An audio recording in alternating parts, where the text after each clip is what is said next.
Watch पुलस जी बोले। अंग्रिया की वह वाणी सुनकर काली ने लज्जा से अपना मुख नीचे झुका लिया। सहसा वे प्रसन्न होकर पुनः उदास हो गई। उसके बाद गिरिराज ने गंधमादन पर्वत से कहा, गंधमादन जाओ, सभी पर्वतों को आने के लिए आमंत्रित कर आओ। उसके पश्चात वेगशाली पर्वत गंधमादन ने चारों ओर शीघ्रतापूर्वक घर घर जाकर मेरुवाद सभी श्रेष्ठ पर्वतों को हिमालय पर आने का निमंत्रण दे दिया।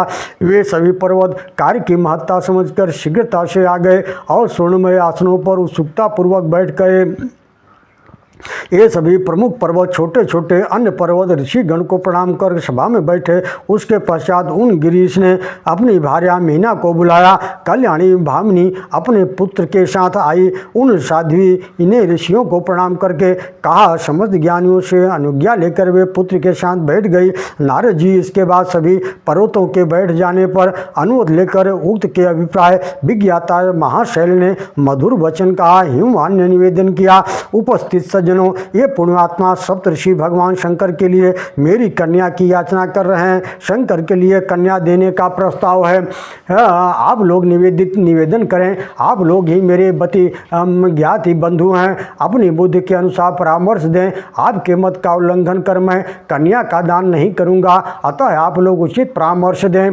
पुलस जी बोले। हिमवान के प्रस्ताव की बात सुनकर मेरुवाद सभी श्रेष्ठ गिरिवर अपने आसन पर आसीन हुए ही कहा, गिरिराज, याचना करने वाले सप्तऋषि हैं।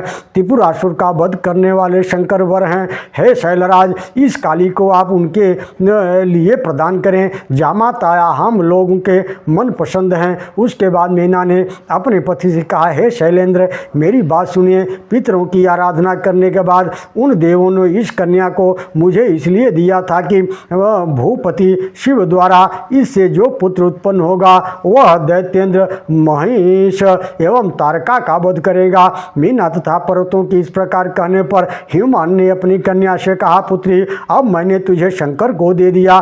फिर उन्होंने ऋषियों से कहा, हे तपोधनों, यह मेरी पुत्री शंकर की वधू काली भक्ति सहित विनम्र भाव से आप लोगों को प्रणाम करती है। उसके बाद अरुंधति लज्जित हो रही काली को अपनी गोद में बैठाकर शंकर से के प्रेम भरे शुभ नामों के उच्चारण से उसे भले भांत आश्वस्त किया। उसके बाद सप्त ऋषियों ने कहा, हे शैलराज, अब आप मित्र सप्त भाव की शुद्धता गुण से संयुक्त मंगलमय पवित्र तिथि को सुनिए। आज के तीसरे दिन चंद्रमा उत्तरा फाल्गुनी नक्षत्र में योग करेगा। उसे मैत्र नामक मुहूर्त कहते हैं। उस तिथि में शंकर मंत्र पूर्वक अपनी पुत्री का पाणी ग्रहण करेंगे। आप अनुमोद दें, अब हम लोग जा रहे हैं। उसके बाद शैलराज ने उन ऋषियों के साथ फल मूलों से विधिपूर्वक पूजित विदा किया। वे ऋषि आकाश मार्ग से अत्यंत वेग से मंद्र गिरि पर आ गए। शंकर को प्रणाम किया। उन महर्षि जनों ने पुनः महेश को प्रणाम कर कहा, शंकर,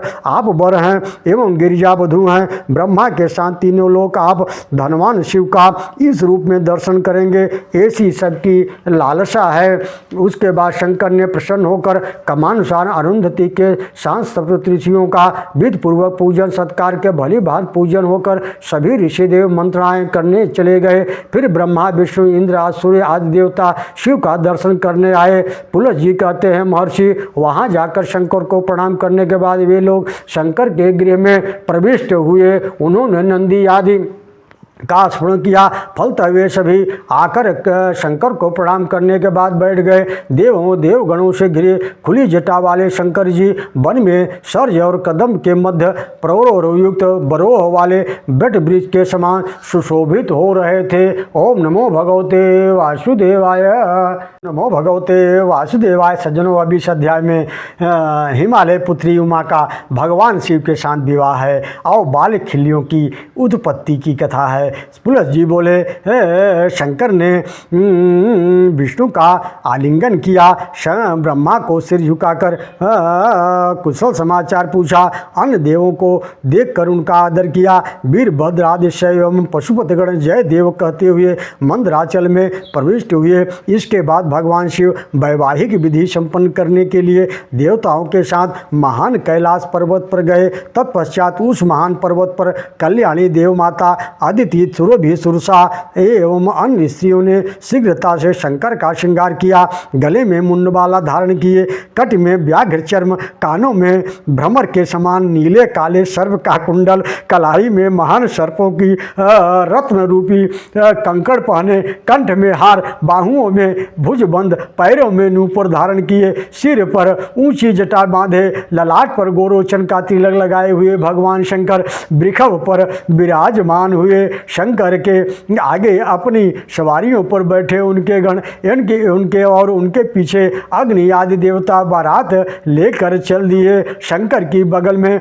लक्ष्मी के एक साथ गरुड़ पर बैठे हुए विष्णु एवं हंस पर आरूढ़ ब्रह्मा चलने लगे। सची के साथ ऐरावत हाथी पर चढ़कर सहस्र नेत्रधारी इंद्र श्वेत वस्त्र के बने विशाल छत्र को धारण किया।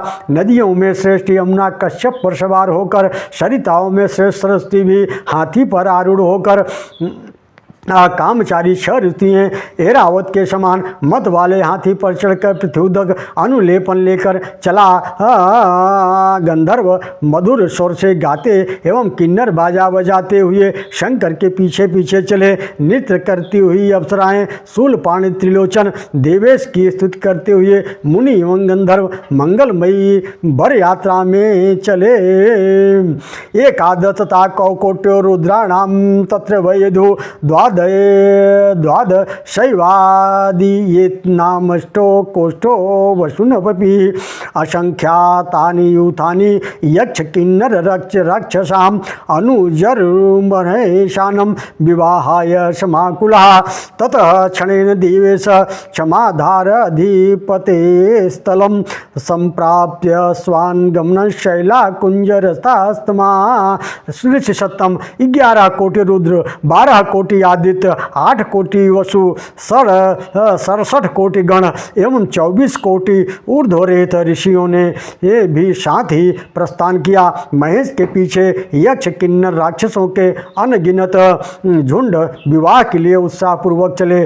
तत्पश्चात देवेश भगवान शंकर क्षण मात्र में पर्वत हिमाचल पर पहुँच गए। चारों ओर से हाथियों पर बैठे पर्वत उनके पास इकट्ठे हो गए। उसके बाद त्रिलोचन भगवान शंकर ने पर्वतराज को प्रणाम किया। अन्य पर्वतों ने भी शिव जी को प्रणाम किया। इससे वे प्रसन्न हो गए। ओम नमो भगवते वासुदेवाय।